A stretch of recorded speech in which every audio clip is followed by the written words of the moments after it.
Hi, Patrick. You there? We knew you'd be back. Hello. He needs to turn his video on, so he will. Yeah, it would be nice to see you, but welcome nonetheless. And who's A? I'm not sure.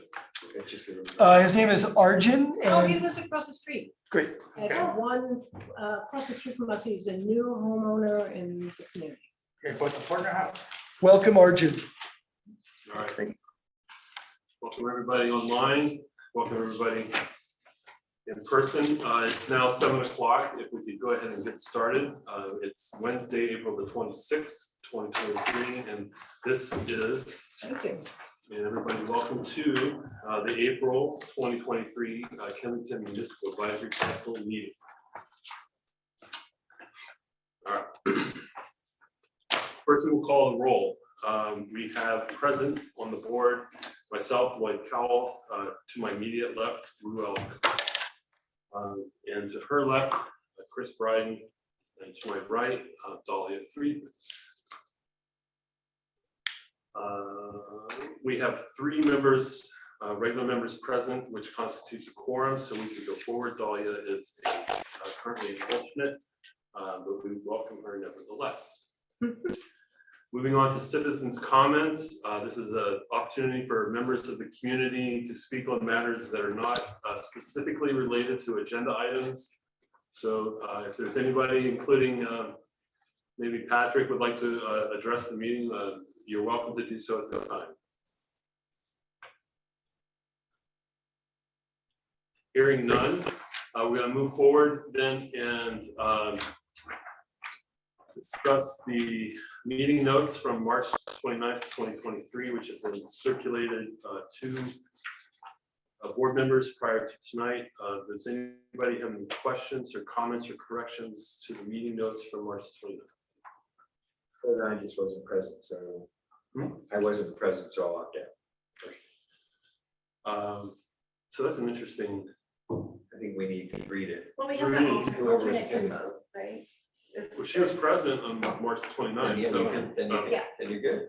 otherwise we would defer that it's not that big of a deal. Okay, so hearing no questions, other comments or corrections, do I hear a motion? I'll make a motion to approve the minutes from the March 29th, 2023 KMAC meeting. And, Second. all right, the motion that's been advanced and seconded. All those in favor, please say aye or raise your hand. Since we're on to me. You too. That's new. All right, so that's 3 ayes, no noes, and motion carries. That brings us to the sole agenda item for tonight, which is related to CBDR 22-0121, relating to 141 Purdue Avenue. Specifically, the applicant requests a variance in Kensington design review to allow a secondary front yard setback of 0 feet to 6 feet 8 inches, where a minimum of 15 feet is required for the construction of a new 6-foot retaining wall to replace 2 existing retaining walls. Before we get started, and I think the executive summary will probably suffice at this stage. If anything comes up while you're presenting, we can address it in the after parts, but you're talking about replacing a retaining wall with a retaining wall. And so, before you start. Okay. Okay, this application involves both a design review, Kensington design review, and a zoning variance request. So I'm going to read from the reading. The general plan policies for the Kensington area include to allow for the review of new residential development that provides reasonable protection for existing residencies in the Kensington community with regard to views, design compatibility, including bulk, size, and height, adequate parking, privacy, and access to sunlight. Also, preservation of views of scenic natural features, for example, the bay or mountains, and the development can be developed. Everyone's agreed.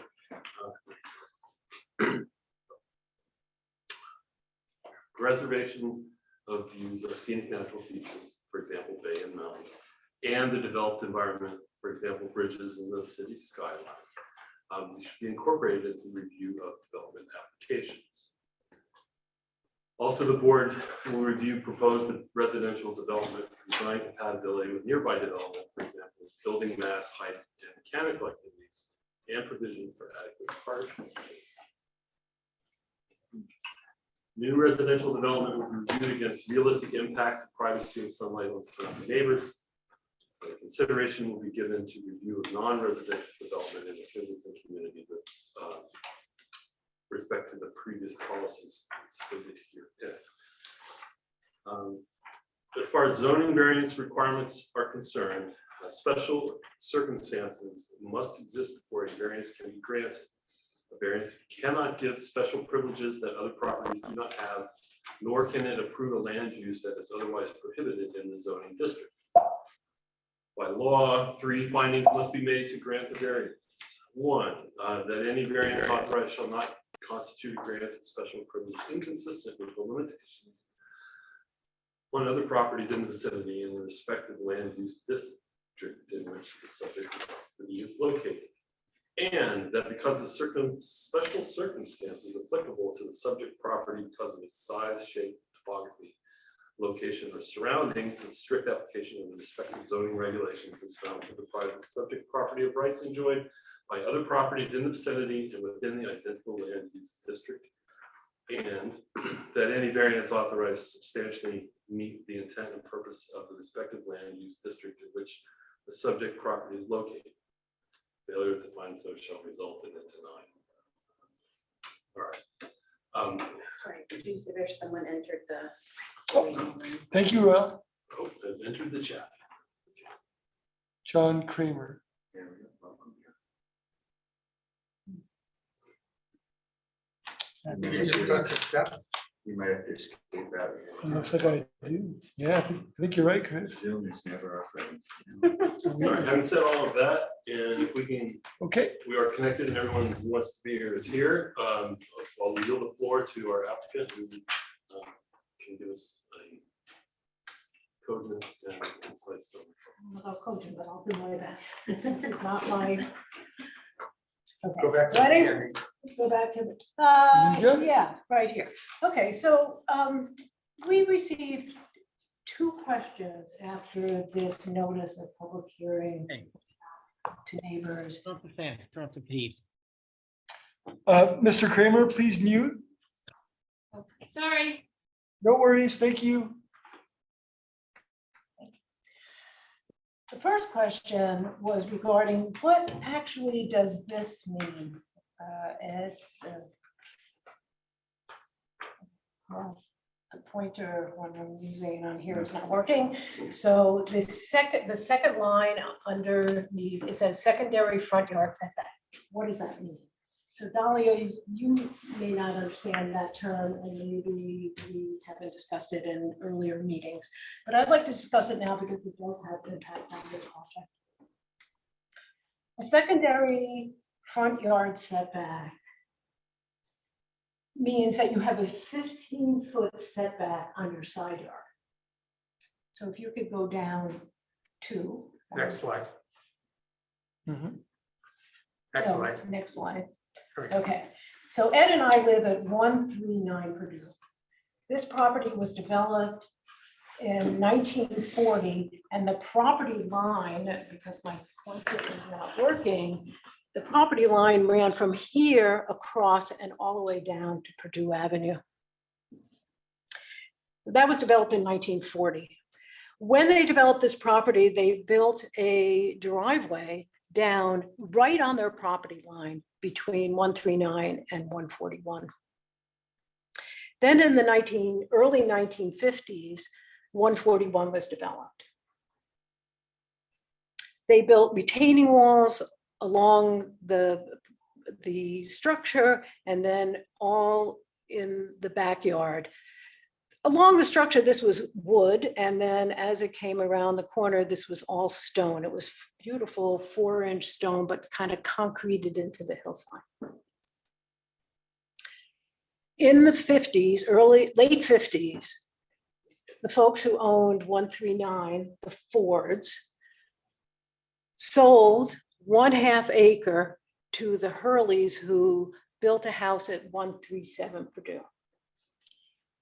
They also offered a easement, a right-of-way easement, so the Hurleys didn't have to build a driveway up the north side of their property, and they could use the 139 driveway as an easement and access to their carport. That triggered a 15-foot secondary front yard setback. Both properties, 137 and 139, have this 15-foot secondary front yard setback. It's hard for me to say because it's a very strange concept, and I think there may be 3 of them in Kensington. An interesting point is that when 141, the house to the south, was developed, it didn't trigger that 15-foot setback because there was no easement. It wasn't until 137 was developed that that occurred.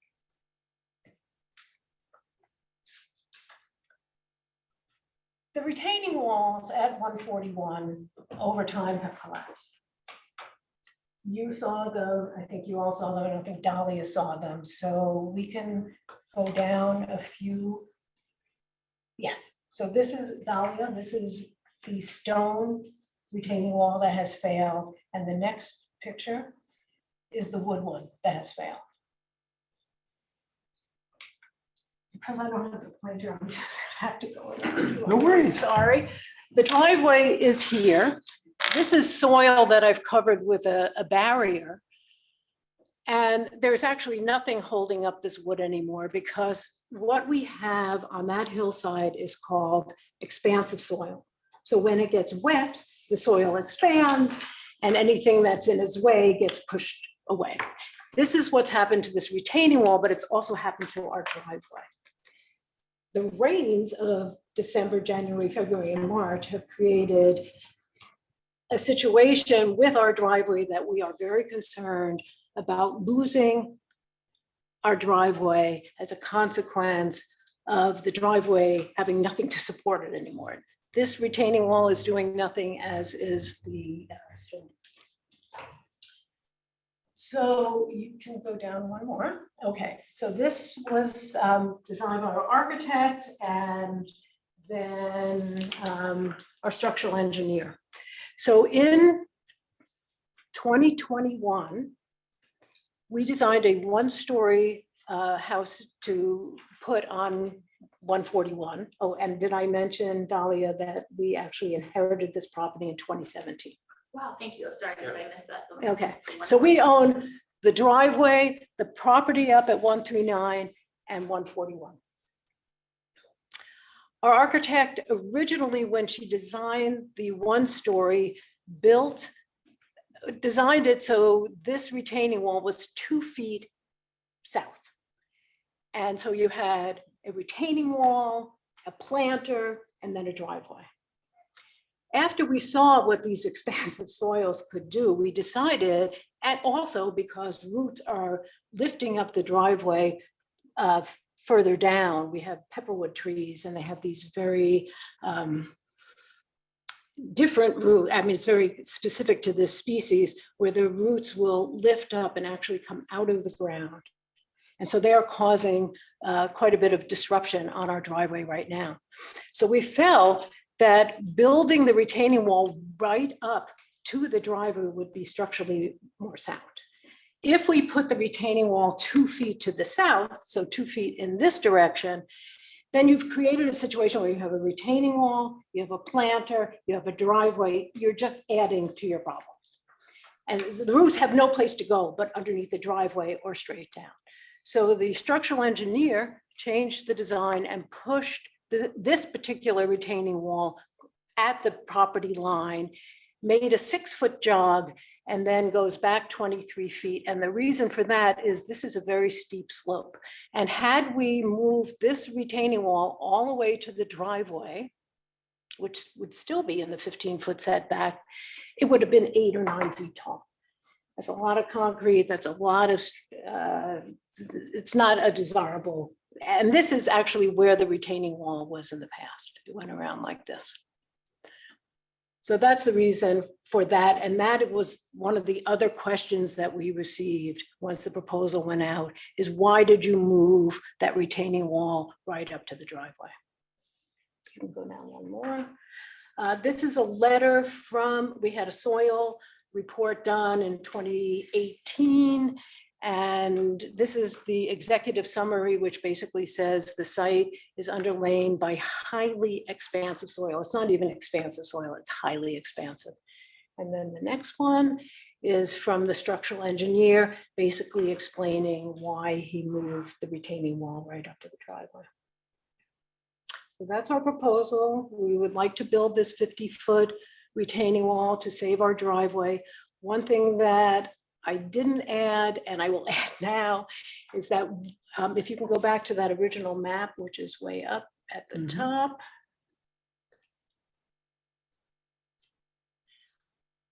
When this house was built, and this house wasn't here, the water line from 139, where Ed and I live, ran straight down, we believe, but we know it went down the hill and connected here.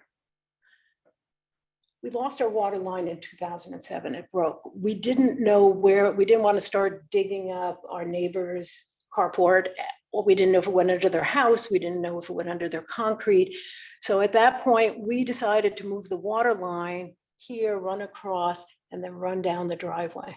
So if we lose our driveway or a portion of our driveway, we are not only losing access to our home, we are losing our water line. And that is a major concern for us as well. That's our proposal. If you have any questions. Does anybody have any questions? Very well stated. Very well, nice presentation. Oh, thank you.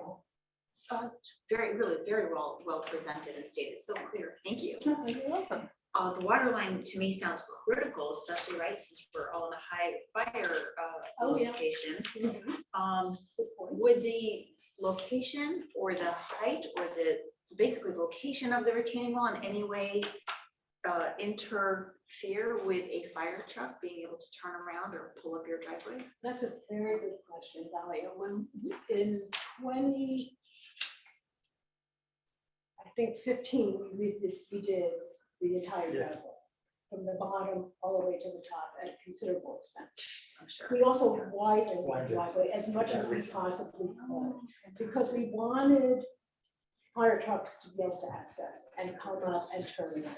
So a lot of our planning over time has been, okay, fire trucks are a little more narrow, a little taller now. They haven't ever come up there. We've invited them. Yeah, We have invited them, but they haven't. And yes, nothing that we would do with this retaining wall would restrict Impact access. or limit that. Yes, but that's a very, very important point. If I may, I mean, there was actually thought that up on the top of our property would be a staging area. If We have that's one. going to be possible. Yeah. If it ever came to that. Again, thank you. Right, so this project doesn't really involve taking up any part of the driveway, right? It's just replacing the retaining wall. Well, right now, there is a curb, where that curb is exactly where we would replace. We had to remove that curb, go down 18 inches because I think it was in 2014 that we redid the driveway.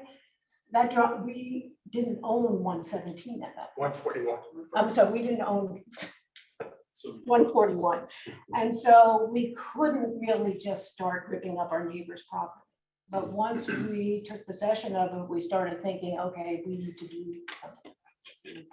But then when the rains came, it became much more critical. So are you talking about replacing the retaining wall from the street all the way to No. the, No, it's just only a that section? 50, so it's just a small section. So when you came to visited the house, you came to a point where you could step over and then walk into the backyard. From that point back, and then it jogs like it jogs now, and then goes back into the 23. And so from a design perspective, it's the new proposed retaining wall will have a similar curve design as the other one? Precisely. Okay. Anyone that wasn't at 141 would think it, nothing happened. So reviewing it from the driveway, nothing happened. Does anybody else have a question? And have you talked to the neighbors about this? Yes. And everyone's on Well, board or? we have talked to the Kramers, and John, if you have anything to say? Well, We'll get yeah, there. let's- Oh, okay.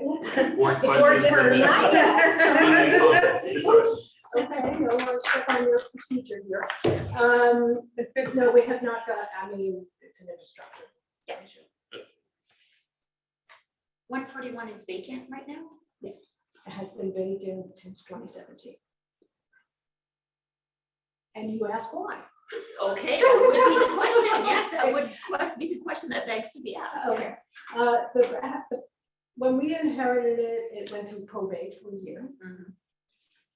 And then there was it had been leaking for 40 years. It was a high mold issue that is very difficult to be in. So no one can be in it until we can Abate that mold, which, abate the mold, restore it, build a new house. yeah, and then you have a liability of proving that it's not, And determine what it was. Right, so it's not, it's not, poison it's mold, not, yeah, yeah. You got it. right, it's not black mold, it's aspergillus, but it's very aggressive. So this property is actually being developed under. Not a question here. But it's with the county. Thank you very much. You're welcome. Did you have a question, Well? Sure. I asked him. Okay, great. You were here for the other property. Yeah. Yeah, okay. So we've all seen the place. Yes. All right, so that's it. And are there members of the community who are joining us remotely who would like to ask questions or generally address the application?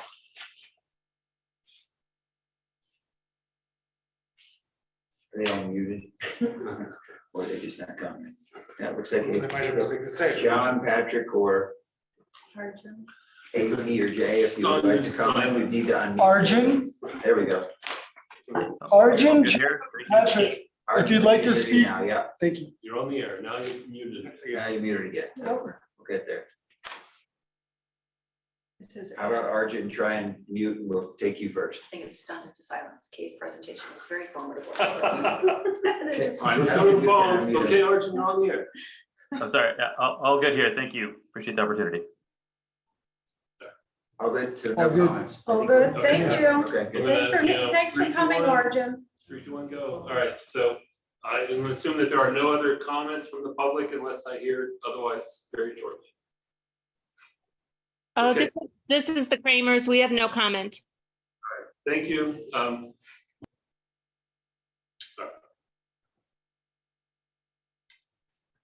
right, so let's go ahead and close the public comment. And I guess it's a discussion with the board.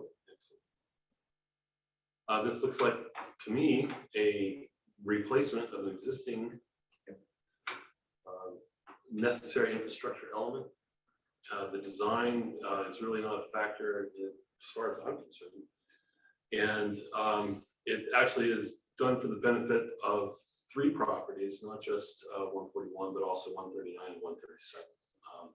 And so I was gonna say, it seems to meet the criteria, right? Special circumstances, just the topography of the 3 properties put together like that. It's unique. The fact that it already exists, it's not a special privilege because we've granted a whole lot of retaining walls next to driveways for years. And it meets the intent, which is residential use and access for vehicles. I can't imagine that a reasonable board would not review this kind of application pretty liberally. It seems pretty straightforward, and I'm sorry that the earth is invading your yard. Yeah, However, slowly. it's gonna- It's a slow creep. We all have it on the hills. A lot of it, Yeah. happening all over Kensington. Yeah. Headed for the bay. And we did not expect this rain, so. geez. It's been something, right? Yeah. This year, this is probably the coldest, wettest winter that I've been through in living in California now for 22 years, which is not as many as some, but it's been a while since we had a winter like this. So better that you find out now than, you know, on top of even more rain and then something catastrophic. Exactly. All right, anybody else on the board who want to weigh in? Well, it just seems exactly the, providing that the owner should have the same use as the neighbors, you should have, right, the use of your driveway without worry that the driveway's gonna fall down or the wall will collapse. Collapse or lose a water. Yeah. And that was a really good point is the fire. You know, we live right on the edge of children, Oh. Richmond. So, yes, there's always a fire concern. Okay, I think we're ready to proceed. Does anybody care to make a motion? I'd make a motion to recommend approval of CDVR 22-01021, and that it meets the 3 specific criteria for a variance. I will second that. And all those in favor? Aye. Any opposed? All right, hearing none, the motion carries. Then the next stage is that we will notify the county person handling your application, and hopefully they'll be able to move forward to get the work done before the next. Ways. Well, before the snowpack melts. Yeah. Oh, yeah, that too. Well, I'm not sure that will affect us. They're high enough up to avoid that. All right, well, thank you very much. Thank you very much for Yeah. coming. Well, thank you for your time. Good luck. Thank you. Sorry about your wallet. So You know, the whole thing's been a gift and we're just dealing with it. You know, we would like to be in the process of building there now, but I don't know. We would just want to save our driveway. One step at a time. one step at a time. and, Reasonable moving standards. forward. Exactly. And we may have to send other neighbors to you for a template of how to present information. You know, I'm not a very good public I'm like, speaker. is she And the architect? it is, but since I know the subject a little bit better. Yeah. You did great. Okay. Outstanding. Okay. Before, Outstanding. before we adjourn, Yeah. Just a board housekeeping, it looks like we have at least one item on the agenda for May, which is at the end of May, when people like to go away sometimes for Memorial Day. So if anybody knows right now, if you're not. It's the date of 27th. I believe it's the 31st. Yeah, 31st. I will be in Austin, Texas. Yeah, me too. So Chris is out. I'm still here. I'm here. We don't What day know would about that that be? That'd be May 31st. Yes, I will be. on the road. And then, so Ruel is here, I'm here. You said you're available, Dahlia, and I guess we'll see about Adam, hopefully, and Ben. Yep. So There's 3 of you guys got this. we got this. Got it. I just want to thank them. Yeah, Okay. thank you, guys. All right. We'll talk to you Good luck with soon. your surgery. Call me anytime. I'll make a motion. I appreciate that, and thank I you will for second the calming me motion. down about what's Are you going on. gonna discuss the hour? It's exactly what you said. You did a great job. Aye. Thank you. Any opposed to the motion for adjournment? Any discussion? All right. All right. Good night to Have a discuss. nice evening. Thanks, You everybody. too. Shall we?